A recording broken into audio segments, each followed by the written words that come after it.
Eu vou, nesse ano, dividir a sala com o presbítero Roberto. Acho que os irmãos estão acostumados com ele.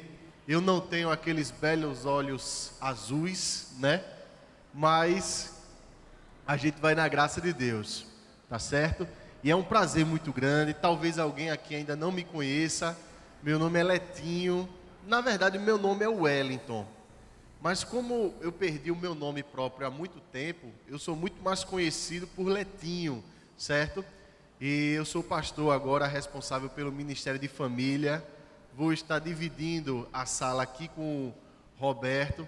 E vai ser um prazer e uma bênção a gente poder compartilhar esses momentos aqui pela manhã com os irmãos. E quando a gente fala de família, tem muito o que se conversar, não é? E a melhor forma da gente começar com uma conversa sobre família é aos pés do nosso Deus.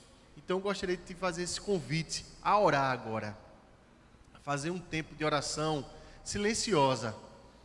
E eu quero te convidar a entregar a tua família, a tua casa a Deus agora.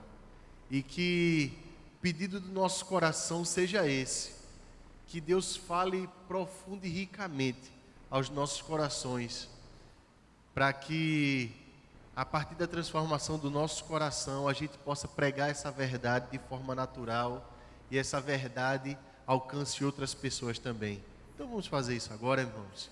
Quero te convidar a esse tempo de oração silenciosa.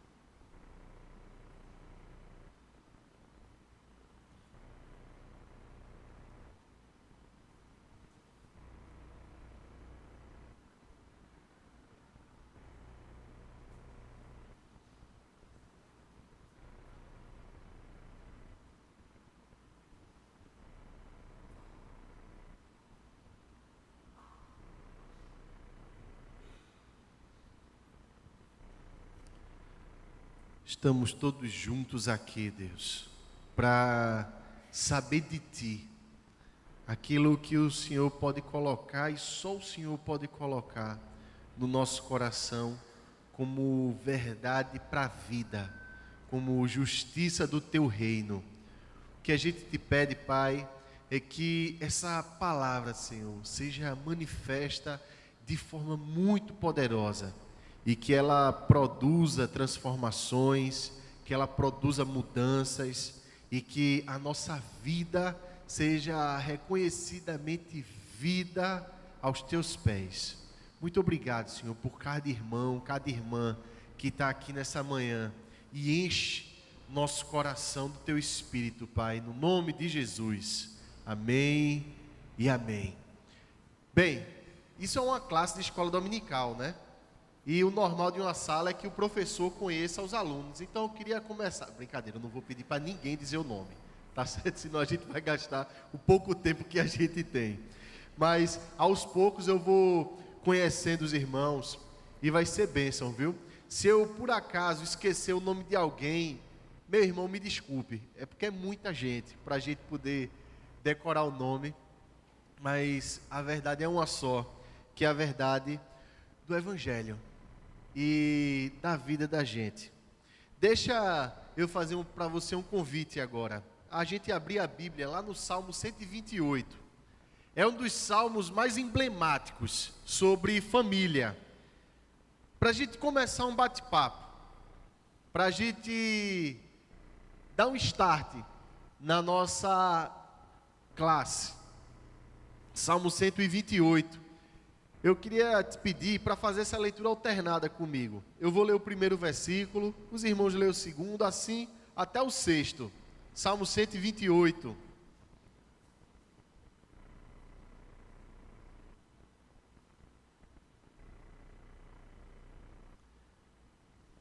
Diz assim: bem-aventurado aquele que teme ao Senhor e anda nos seus caminhos.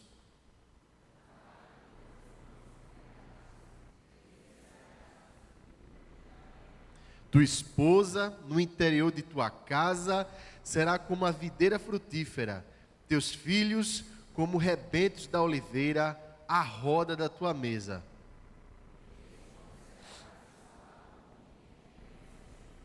O Senhor te abençoe desde Sião, para que vejas a prosperidade de Jerusalém durante os dias de tua vida.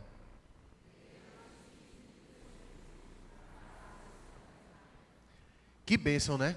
Olhe, quando a gente olha assim para esse salmo, a gente tem uma visão meio comercial de margarina. Já viram?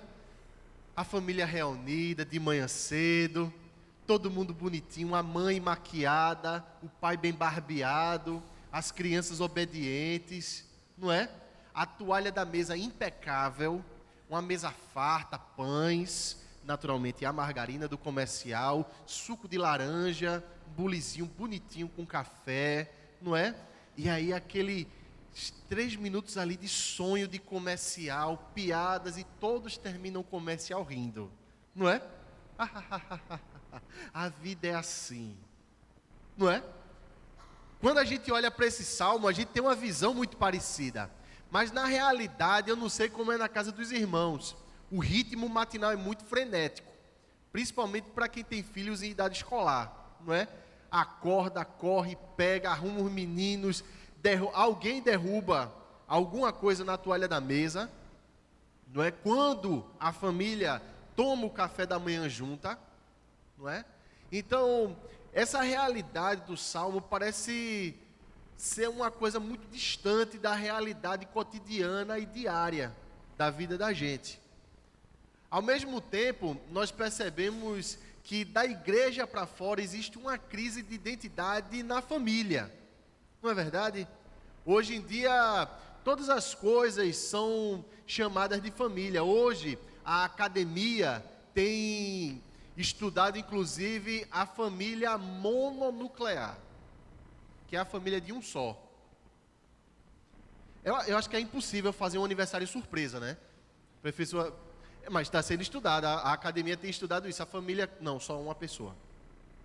Quem é uma família assim, composta, não, eu moro eu e esse meu amigo, aqui é família. Existe essa crise. Então, ao mesmo tempo que nós olhamos para a realidade do Salmo, da igreja para dentro, e nós não conseguimos perceber a nossa família assim, a realidade vai se tornando cada vez mais distante à medida que as pessoas elas se afastam da palavra de Deus. E vai tudo complicando mais ainda, não é verdade? Porque hoje em dia a gente vive exatamente uma crise de conceitos. A gente não sabe mais conceituar família. A gente não sabe mais conceituar homem, ou conceituar mulher, conceituar filhos. A gente perdeu muito disso daí nesse nosso pós-modernismo. Porque quando a verdade bíblica ela é abandonada, ela é colocada de lado, o que sobra como identificador, ou o que sobra como algo que vá definir, sou eu. Os meus pressupostos morais, os meus pressupostos éticos, os meus valores. Então, se insere um ambiente de relativismo. Nesse sentido, família para mim não é família para você. Nesse sentido, casamento para mim não é o casamento para você. Nesse sentido, o papel do marido ou da esposa, eles são extremamente relativizados e assim, não tem tanto destaque, tanta importância, porque no final das contas o objetivo do casamento e o objetivo da família destoa da temática do Salmo 128. O objetivo da casa hoje é a realização pessoal, fornecimento de alegria e dinheiro. Esse é o caminho que acaba sendo tomado. Vocês já perceberam como hoje, para muitos lares, a realidade é que o pai e a mãe, eles se tornaram um fornecedor de alegria para os filhos? Eles simplesmente fornecem alegria. O papel do pai e da mãe foi reduzido a isso. Então a criança quer um tablet novo, o pai e a mãe faz das tripas coração e vai lá e compra. Saiu um videogame novo, compra. Ah, eu quero uma bicicleta porque a moda agora é sair de bicicleta. Só que agora, antigamente, no meu tempo, bicicleta era composta basicamente pela bicicleta e o ciclista. Hoje em dia, bicicleta é bicicleta, ciclista, capacete, cotoveleira, calça apertada, por baixo de um short, por cima de um short, uma camisa. A pessoa praticamente se sente um astronauta, né? Em cima da bicicleta, né? Antigamente, a gente entrava basicamente com a cara e a coragem. E às vezes, dependendo da bicicleta, só a coragem, né? Porque a cara ficava no chão, né? Acontecia muito. Mas aí o pai vai lá e compra. Isso daí. O pai e a mãe faz isso. E quando o pai e a mãe não faz, aí a criança faz birra. A criança, ela fica extremamente agressiva. Ela dá baile no pai e na mãe, ela bate, ela vai para cima. E muitas vezes o pai e a mãe se acham errados, carregam uma culpa terrível no coração, porque eu não pude dar aquilo que o meu filho queria. E quanta gente se casa exatamente nessa perspectiva, né? Pensando assim, eu vou vencer na vida porque eu vou dar aos meus filhos aquilo que eu não tive.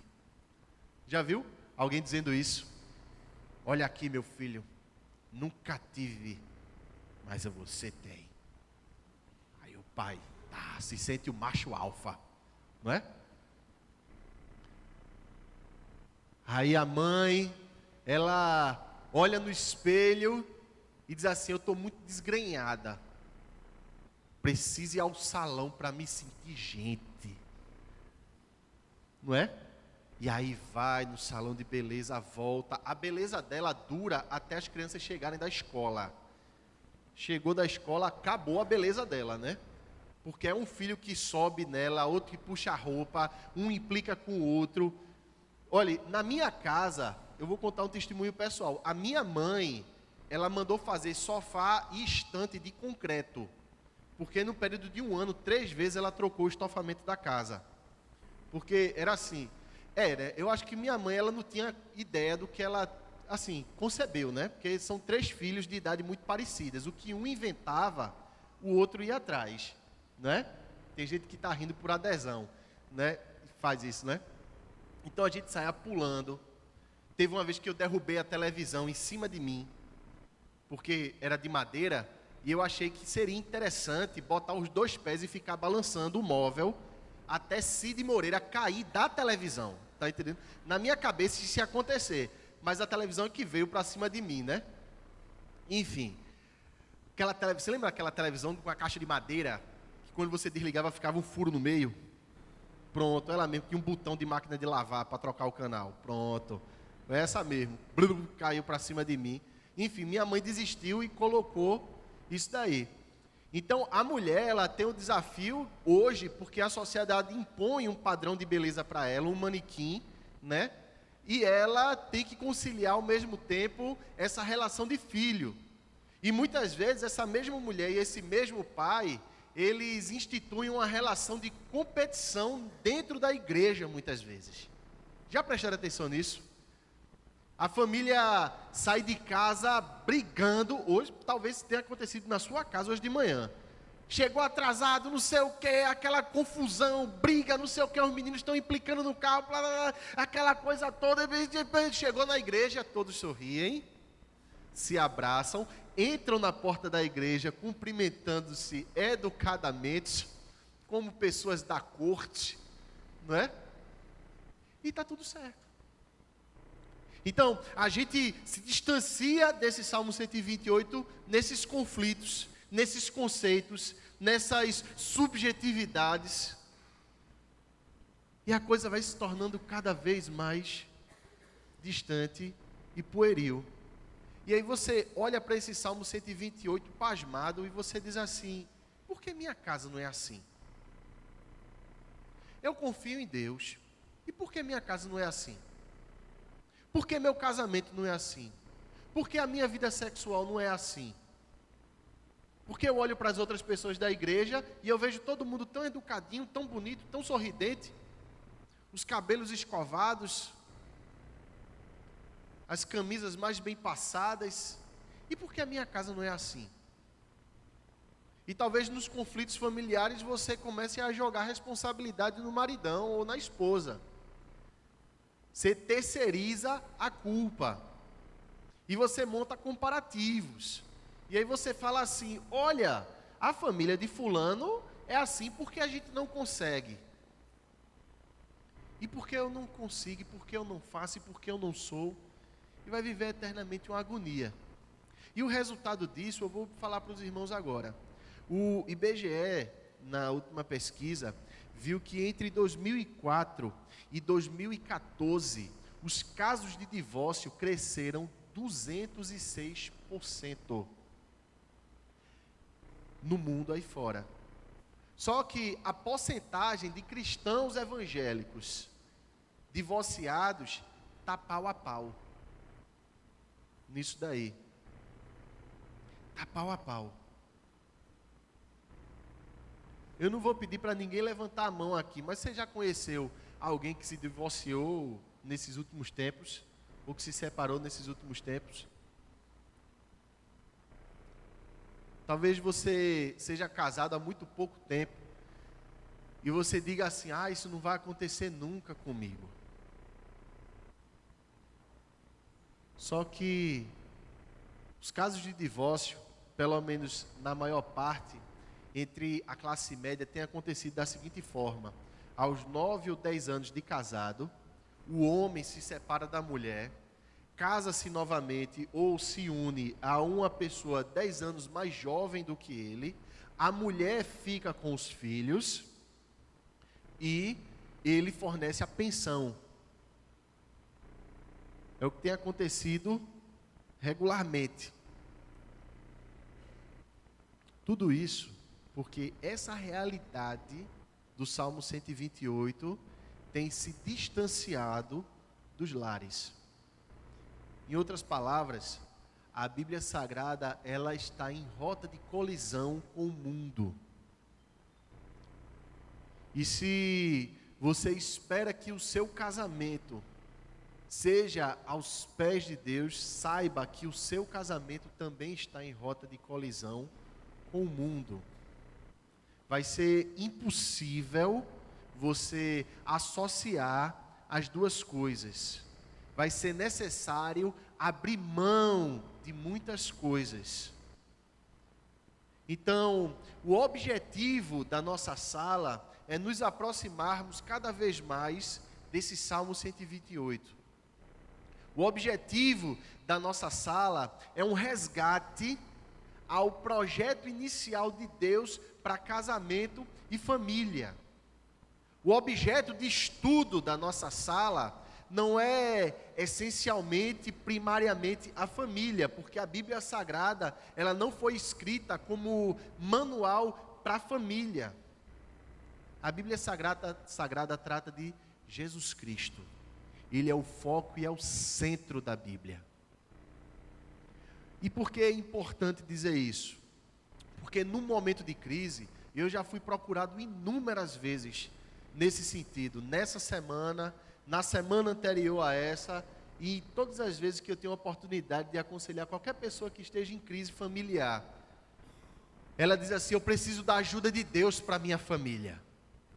E aí a pessoa começa a buscar Deus para a família. E aí de repente as coisas começam a entrar nos eixos, não é? A pessoa ora, não sei o que, de repente começou a frequentar algum grupo familiar, apareceu aqui e ali, congresso de família, encontro de casais, acampamento, sei lá, a pessoa vai, né? Aí conseguiu ali costurar o casamento, a crise passou, a pessoa abandona. Até a próxima crise. No final das contas, Deus ele se torna uma espécie de ídolo familiar, o qual você só busca no momento de crise.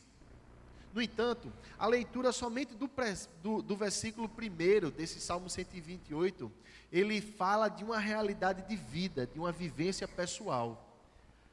o primeiro versículo desse salmo, ele fala exatamente de uma pessoa, de um homem, que não tem Deus como o centro da relação familiar, mas antes tem o centro do próprio coração e da própria vida.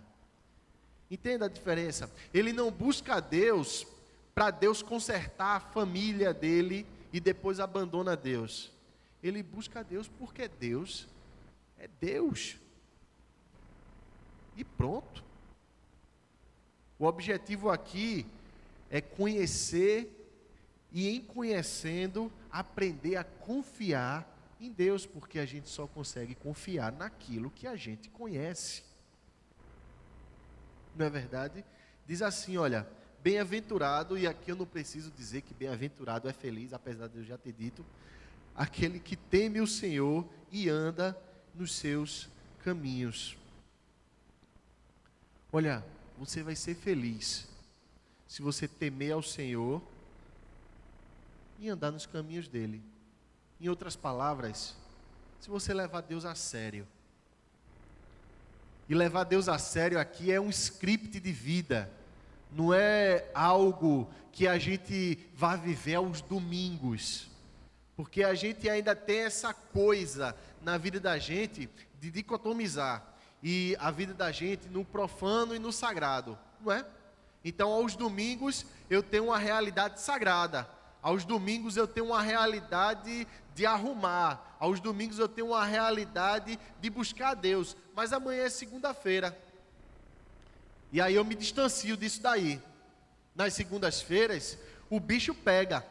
Porque as segundas-feiras, elas começam com muitas pressões. E talvez hoje você já vai dormir muito mal, porque você está com medo do dia de amanhã, da segunda-feira. Porque o país está em crise. E aí você de repente está com medo de perder o seu trabalho, da sua empresa quebrar, ou de acontecer alguma coisa muito ruim. Porque talvez a sua esposa esteja grávida e você esteja morrendo de medo de que seu filho desenvolva alguma sequela diante dessa pandemia que está acontecendo.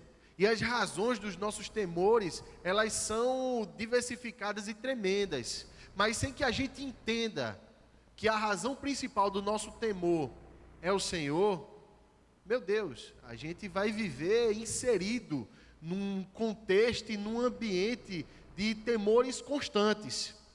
E qual é o grande problema de viver esse ambiente de tensões, de sufocações?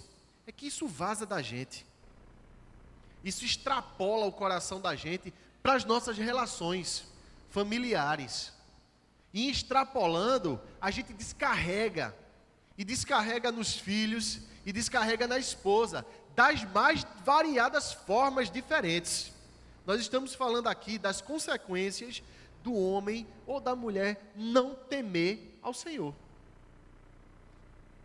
É porque quando a gente não teme ao Senhor, a gente começa a temer outras coisas, a levar a sério demais outras coisas, a ter uma fobia crescente de outras coisas. E aí isso vai vazar, meu irmão, de você.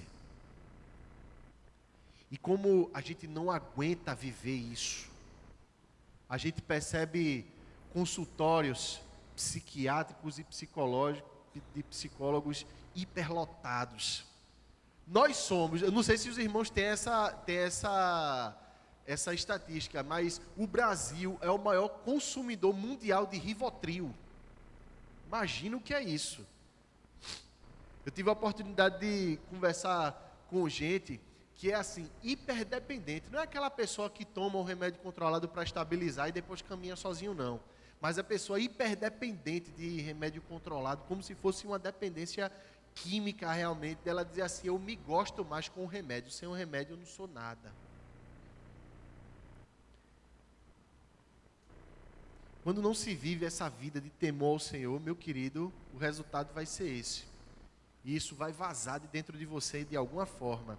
E eu não sei se os irmãos já perceberam, talvez essa seja a realidade, uma dessas duas realidades que você vive na sua casa. Ou a pessoa explode, ou a pessoa implode.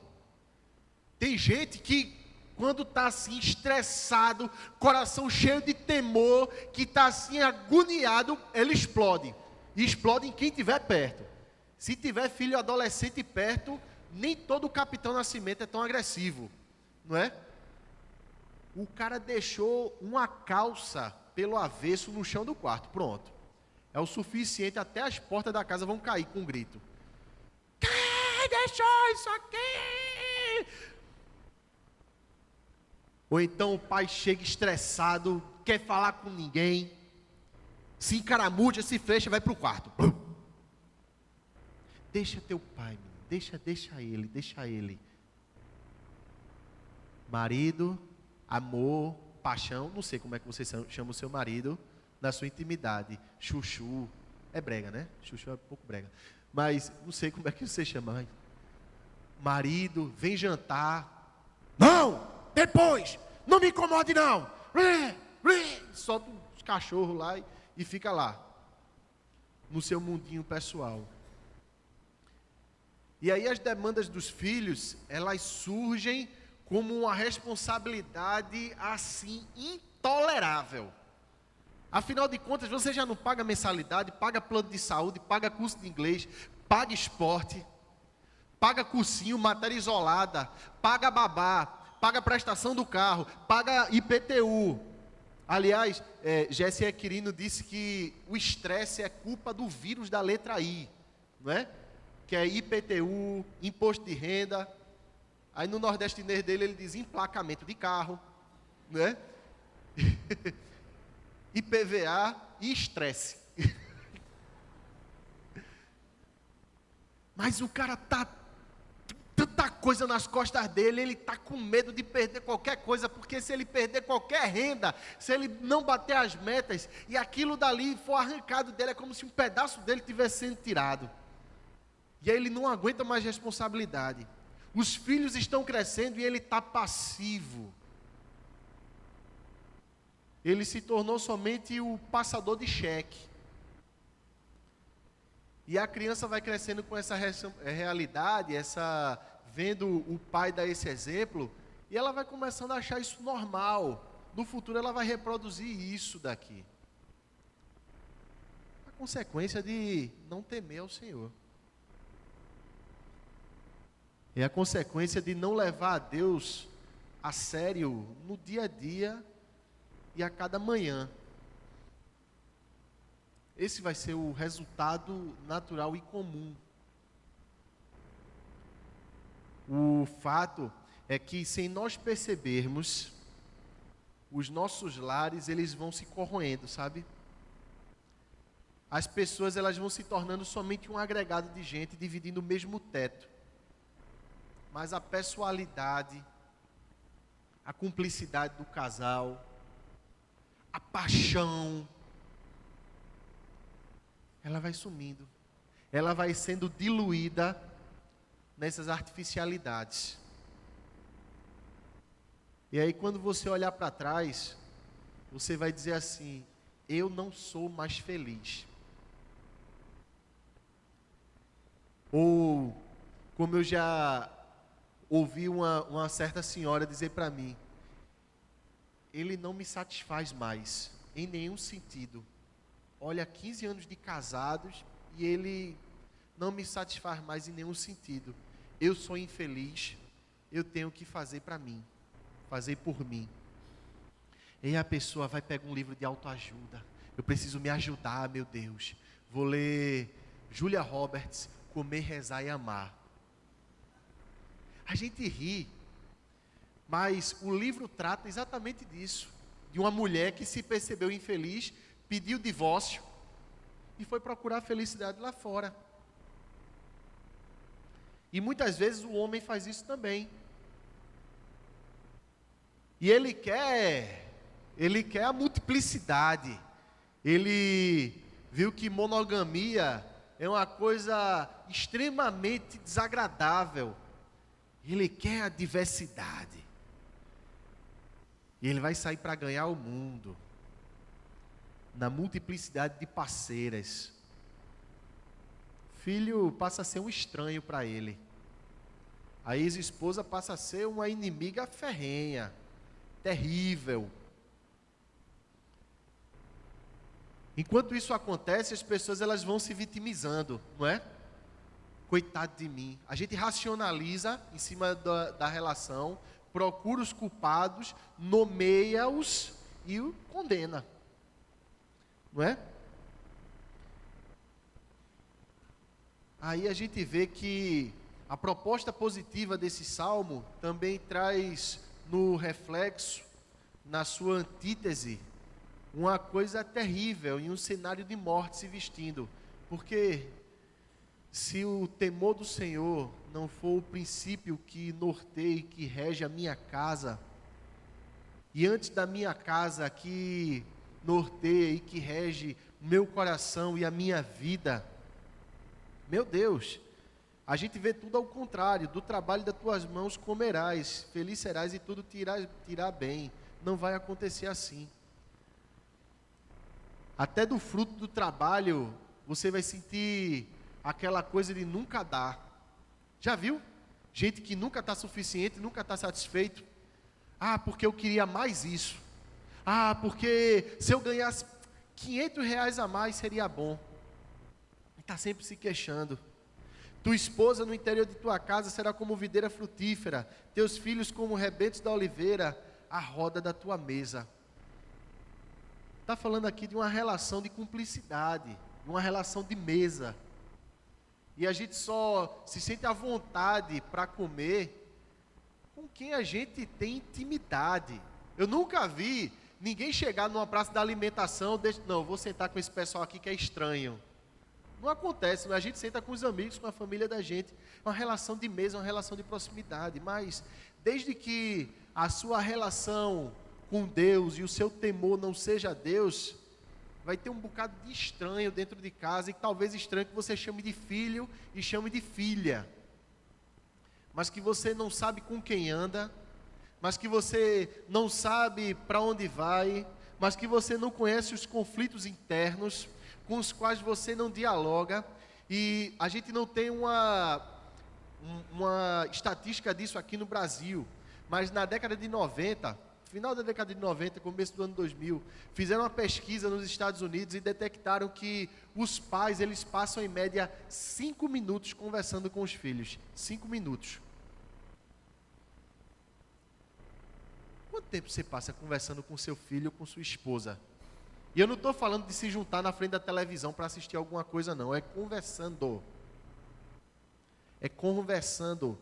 Só que você já está tão estressado, está tão estressada, que você já sabe que a conversa vai acabar em confusão. Aí você evita.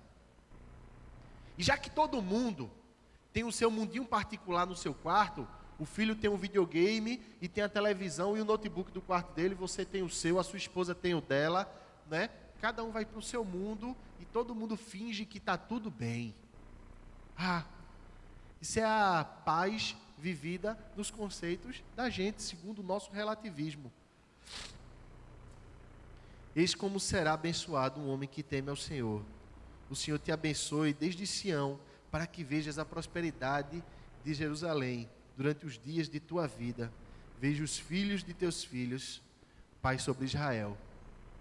No final das contas, a gente percebe uma coisa interessante e essencial.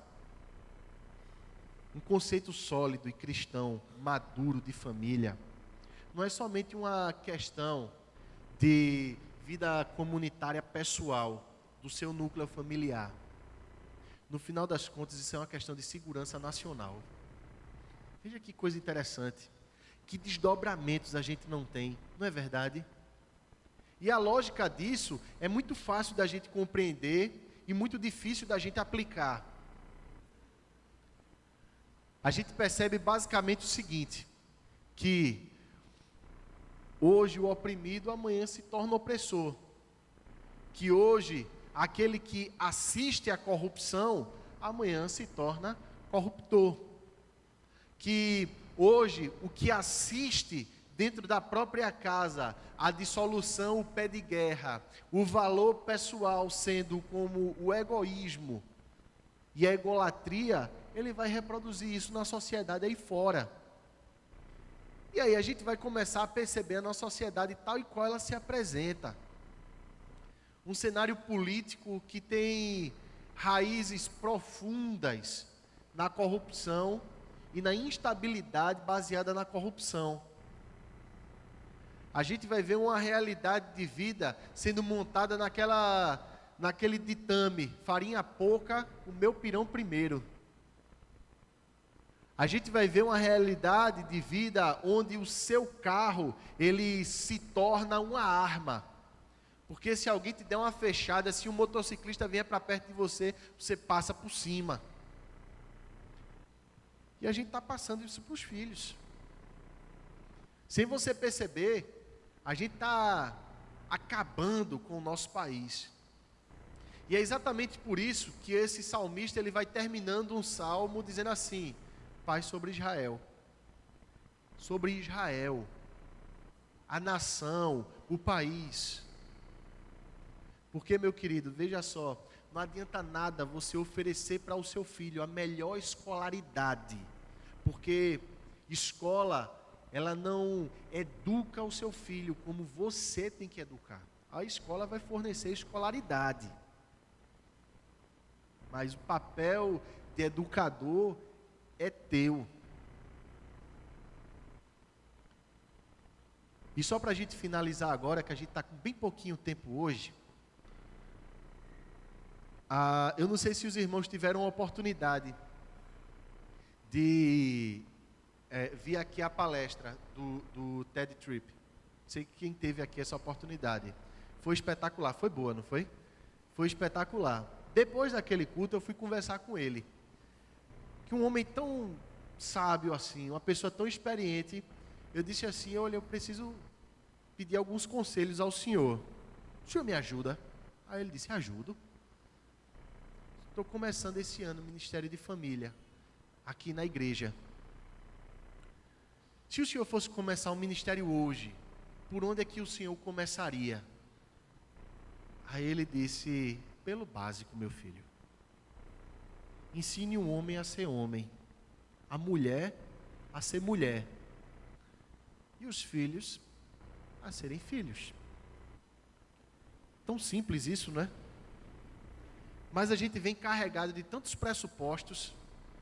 Eu aprendi na minha casa assim, que a gente agora vai ter que aprender a desconstruir isso, para construir algo novo. Aí, com base nisso, eu queria te perguntar, meu querido: você sabe o que é ser homem? Você, minha querida, sabe o que é ser mulher? Sabe como é criar filhos? E fazer tudo isso no temor e tremor do Senhor?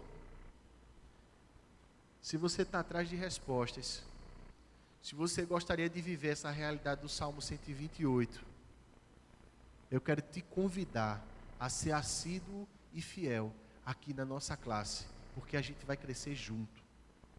Nós vamos aprender juntos. Vai ser um caminho de vida para a gente. E deixa eu dizer isso para você: não vai ser fácil. Não vai ser fácil. Não espere que a cada domingo, quando você passar por aquela porta de vidro, os passarinhos vão cantar e a sua família vai se juntar e você vai dizer assim para todo mundo: vamos comer um galeto, porque hoje é domingo. Você vai ter que lidar com conflitos internos e externos. Você vai ter que perseverar em oração. Mas deixa eu dizer uma coisa para você, do fundo do coração: tema ao Senhor. Em outras palavras, leve Ele a sério. Ele é o professor, Ele é o guia, porque com os nossos conceitos a gente no máximo vai piorar pouco a situação,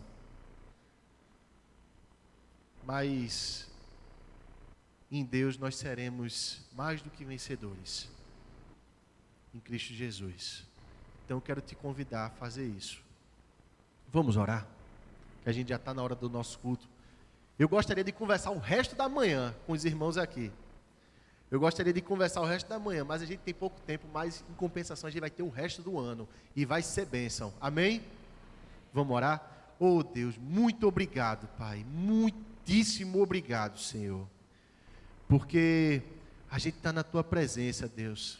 E sobretudo nós somos os teus filhos. E na qualidade do nosso Pai, a gente te pede, se coloca assim, Pai, na tua dependência e no teu temor, Deus. Ensina a gente, Deus. Ressignifica, Pai. Destrói todos os conceitos errados, Pai, no nome de Jesus, Senhor. E faz da vida da família da gente vida nova aos teus pés. Obrigado por cada um que se faz aqui presente, Deus. E trabalha nossas vidas, as nossas famílias, Pai, para a honra e glória do teu nome, em nome de Jesus. Amém e amém.